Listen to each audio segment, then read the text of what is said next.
हे बघ ऋषी, तुला भास होत आहे. अरे विवान इथे व्हॅन मध्ये झोपलाय. हा हे बघ, तू माझं ऐक. नाही चिन्मय, तू माझं ऐक. मी माझ्या मुलाला घेतल्याशिवाय इथून जाणार नाही. मग भलेही माझं काही झालं तरी चालेल. मला खात्री पटवून द्या की तो तिथंच आहे.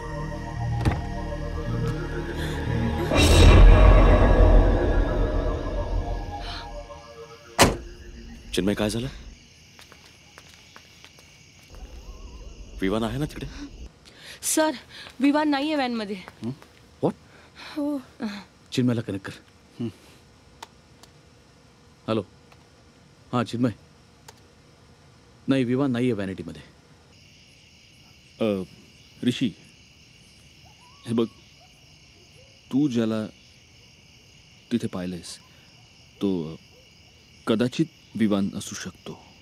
म्हणजे विवान व्हॅन मध्ये नाही आहे. व्हॉट? काय झालं ऋषी?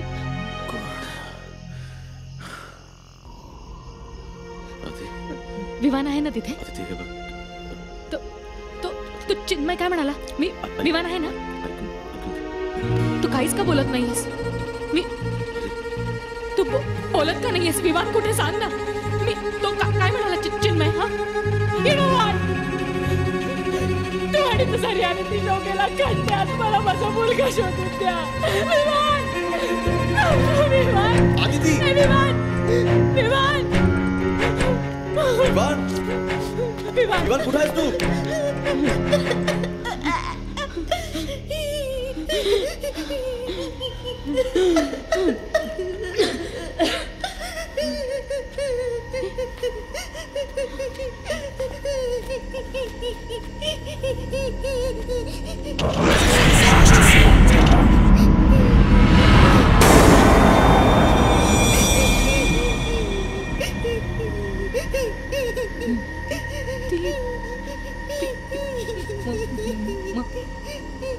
बेटा, कोण आहेस तू?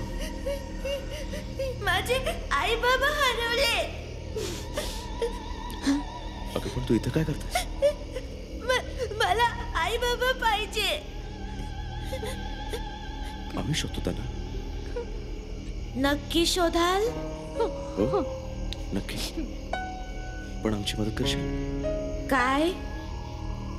आमचा मुलगा हरवला. शोधशील त्याला?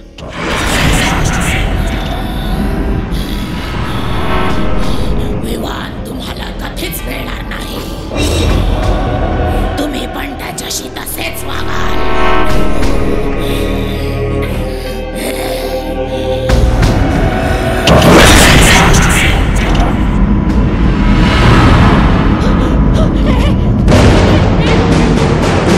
कुठे आहेस तू? हे बघ, माझा मुलगा कुठे, सांग. कुठे?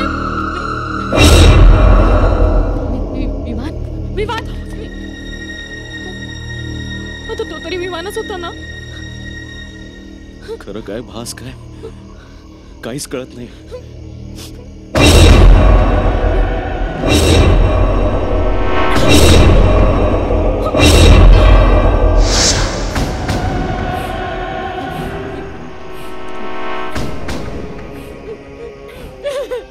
विमान कुठे? विमान कुठे ऋषी? आमची काय चूक होती जो काढलं तिथे आम्हाला? मला माफ कर. इथं खरंच काही अनोळखी असेल याची कल्पना देखील करी नव्हती आम्ही. कसं होऊन जातं? ट्रस्ट मी, मी आपल्या मुलाला काही होऊ देणार नाही.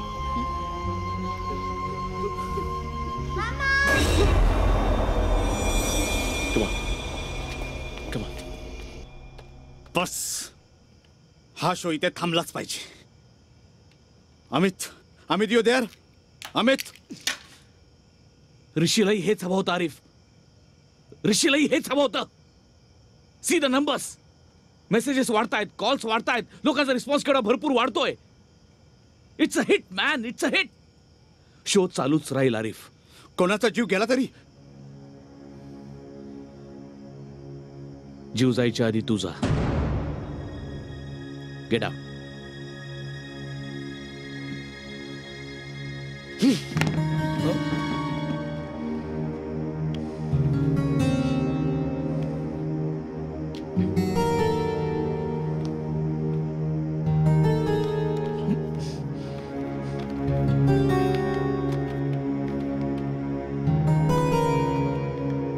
Amit. No Sandy. Let's continue. Vivan Vivan Vivan कुठे आहेस तू? आधी ए, हं, ए विवान विवान कुठे? विवान विवान विवान विवान. सर 4 नंबर काव्या चालू ऑन द लाईन. चल. हां 1 मिनिट थांब. हां काव्या बोल. सँडी अजून किती वेळ चालणार आहे? I think we should do something. नाहीतर काहीतरी भलतंच निस्तरावं लागेल. थोडा वेळ आहे अजून. 10 मिनिटं. डोंट वरी. त्यानंतर मी त्यांना सोडवायला रेस्क्यू टीम पाठवतोय आतमध्ये. सँडी 10 मिनिटं जास्त नाही वाटत तुला? Kavya see the numbers okay. When 10 minutes are equal to काही करोडचा रेव्हेन्यू तेव्हा सब कुछ चलता है. And I know what I have to do.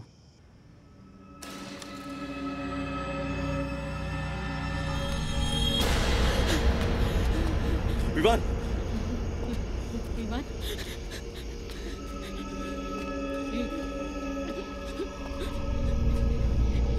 ये ना इकडे. चल ना. विवान विवान विवान विवान.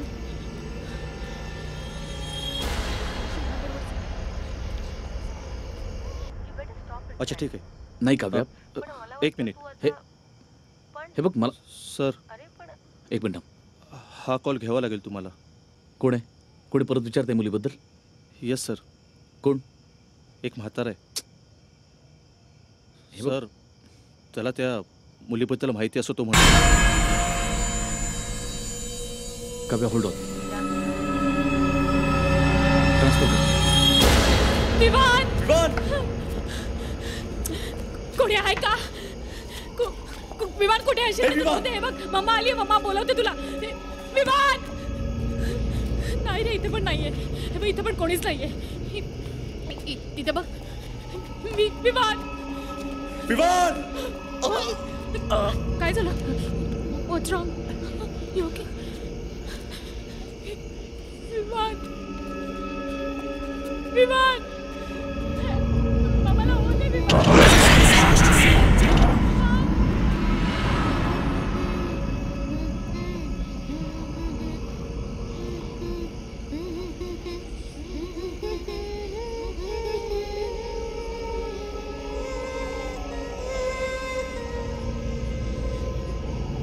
हॅलो. हॅलो, मी सुधाकर जोशी बोलतोय. बराच वेळ तुमचा फोन प्रयत्न करतोय मी. हां बोला बोला. मी काय सांगतोय ते नीट लक्ष देऊन ऐका. तुम्ही फार मोठी चूक केलेली आहे. व्हॉट? अरे कुठे गेली? ते बघ तिकडे. ती मुलगी तिकडे गेली. ए थांब. वेट. काय काय म्हणायचं काय तुम्हाला? मला माहिती आहे हे सगळं काय चाललंय ते. हा भास आत तुम्हाला जे काय म्हणायचंय ते म्हणा. पण ऋषीला जी मुलगी दिसते ती माझी नात आहे.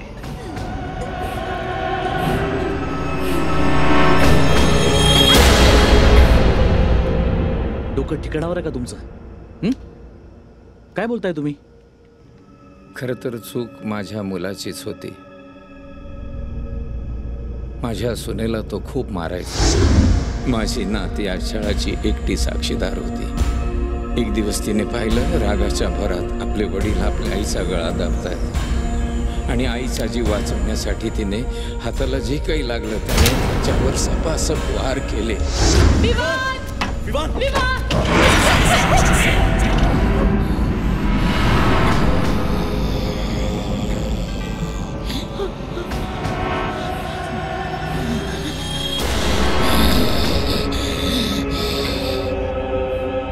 आणि नंतर त्या पोरीला आपला बाप परत उठला तर आपल्या आईला मारेल अशी भीती वाटली. म्हणून तिला खेचत खेचत कपाटात डांबलं आणि स्वतः तिच्या कुशीत बसली. बिचारीला हेही कळलं नाही की आपला बाप एवढे वार केल्यानंतर जिवंत असेल का मेला असेल?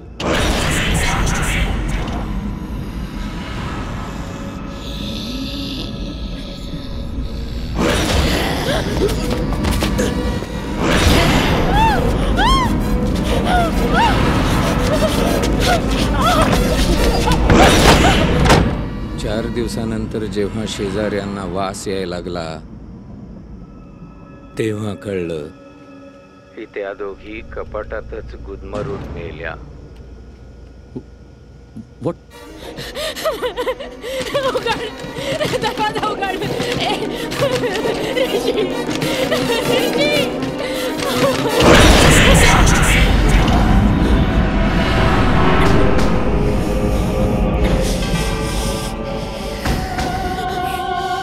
ऋषी, ऋषी, ऋषी, ऋषी. हे बघा, पण या सगळ्या गोष्टींचा आमच्या या शोशी काय संबंध आहे? हां, तुम्ही जे काही सगळं सांगताय ते खरं जरी असलं ना तरी त्या गोष्टीवर आता कित्येक वर्ष झाली आहेत. आणि कशावरून तुम्ही जे सगळं सांगताय ते खरं मानायचं मी? तुमच्या कल्पना खूप चुकीच्या असतात हो. कोण म्हणतं माझी नात त्या वाड्यात होती? ती तुमच्या ऋषी आणि आदितीच्या सोबत त्यांच्या घरातून तिकडे आली आहे. पण हे सगळं तुम्ही एवढ्या खात्रीने कसं काय सांगू शकता? अहो, आमचे जे बाजूबाजूचे फ्लॅट्स होते ते दोन्हीही माझेच होते. त्यातला एक फ्लॅट मी तुमच्या ऋषीला विकला आहे. तो प्रसंग घडल्यानंतर म्हणजे तो घडला तेव्हा मी बाहेरगावी होतो आणि बाहेरगावून आल्यानंतर ते सगळं निस्तरल्यानंतर तो फ्लॅट मी तुमच्या ऋषीला विकलेला आहे. हां, म्हणजे माझ्यासारख्या म्हाताऱ्याला 2-2 फ्लॅट्स काय करायचे होते? ऋषीची फॅमिली अगदी गुण्यागोविंदानं तिथे राहत होती आणि माझी नात त्यांच्यात तिचे आई वडील शोधू लागले. प्रॉब्लेम्स नंतर सुरू झाले जेव्हा आदिती आणि ऋषीमध्ये खटके उडू लागले. तेव्हा तिचा राग खूप अनावर व्हायचा. मी असायचो म्हणून ती शांत व्हायची. पण असं वाटतंय की आज ऋषी आणि आदितीचं भांडण काही वेगळ्याच थराला गेलेलं असणार आणि मला नाही वाटत की माझ्याशिवाय तिला कोणी थांबवू शकेल.